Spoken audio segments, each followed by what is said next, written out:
Let's look at our first example. We're given a triangle ABC. Sides are 18, 26, and 24. So this is side, side, side. And whenever you're given three sides, you always want to start off with law of cosines, which says that c squared is a squared plus b squared minus 2ab times cosine c. Length c is a side opposite angle c, which is 24. Length a is a side opposite angle a, which is 18. Length b is the opposite side of angle b, which is 26.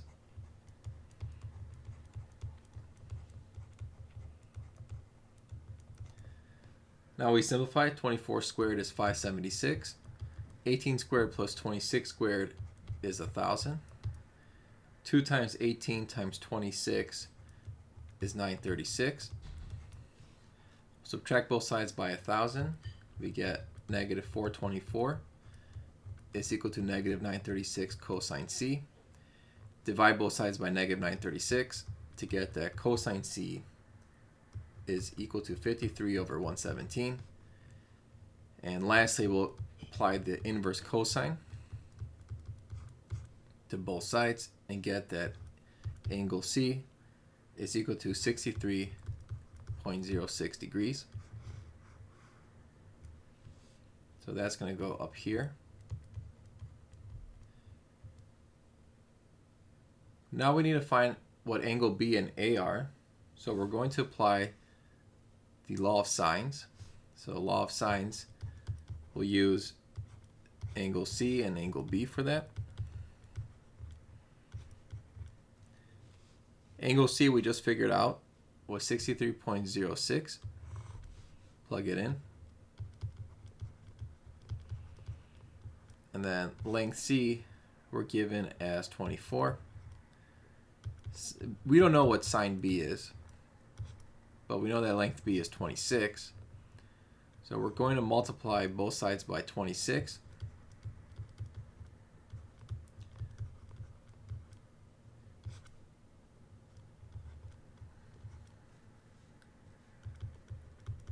And then we're going to do the inverse sine of both sides. So we'll take angle B will be the inverse sine of 26 sine 63.06 over 24. And we get that angle B is 74.97 degrees. So let's put that in the triangle here. We know that for triangle ABC, the angles have to add up to 180. So 63.06 plus 74.97 plus angle A have to equal 180. So that means A has to be 41.97 degrees. And now we know all the sides of ABC and all the angles of ABC. So this problem is complete. So the next problem we're going to be looking at side angle side. Again, we have triangle ABC.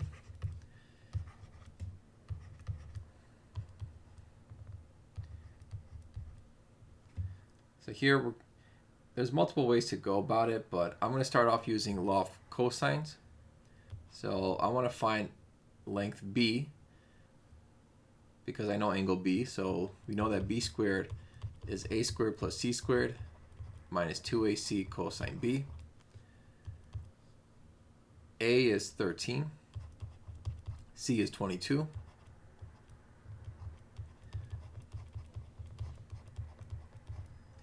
And then angle B we're given as 37 degrees.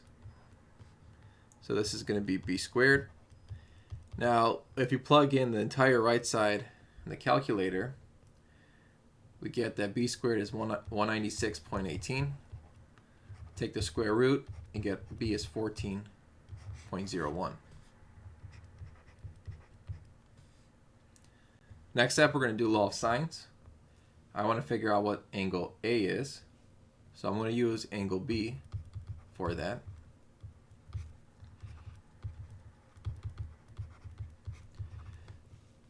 Angle B we said is 37 degrees. B is what we just calculated. I want to find sine of A, so I'll leave that alone. And then A is 13. We'll multiply both sides by 13. And that's going to equal sine of A. So we'll just skip a step and take the inverse sine of this, which is 33.95 degrees.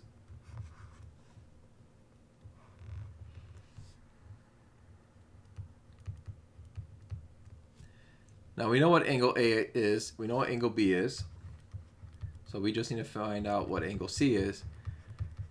But we know that the sum of the angles has to equal 180, so that means C has to equal 109.05 degrees.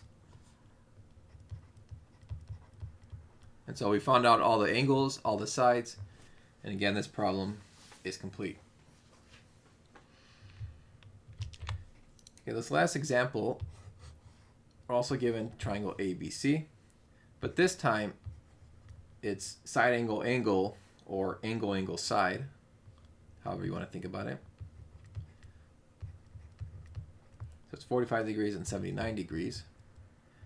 Right off the bat, I can figure out what angle A is, because I know that angle A, B, and C have to add up to 180. So 45 plus 79 is 124, and then 180 minus 24 is 56. So all that's left for us to do is find out length A and length C.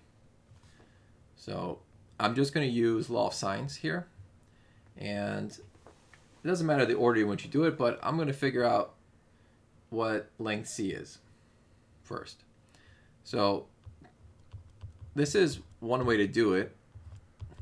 Like in the previous examples, we've been using this formula, but you can also flip it, and instead you can use this one.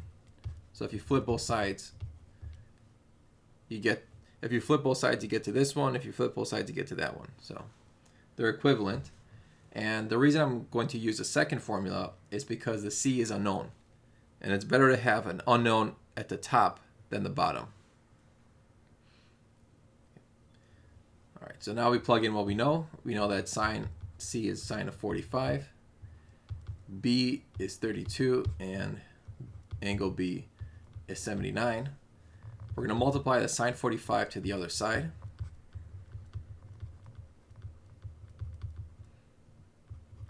And get that C is 23.05.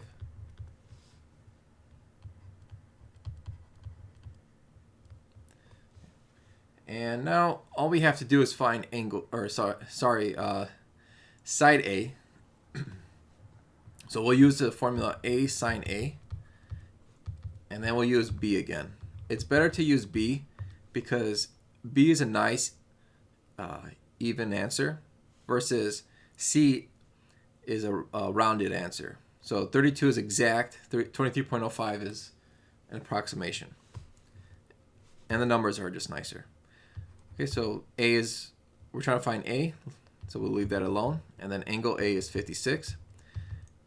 Side B is 32. Angle B is 79. We're going to multiply both sides by the sine of 56.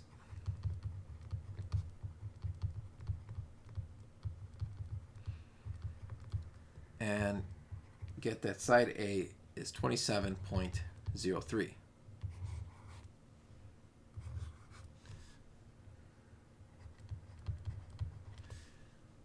So now we found out all the angles and all the sides, so this problem is finished.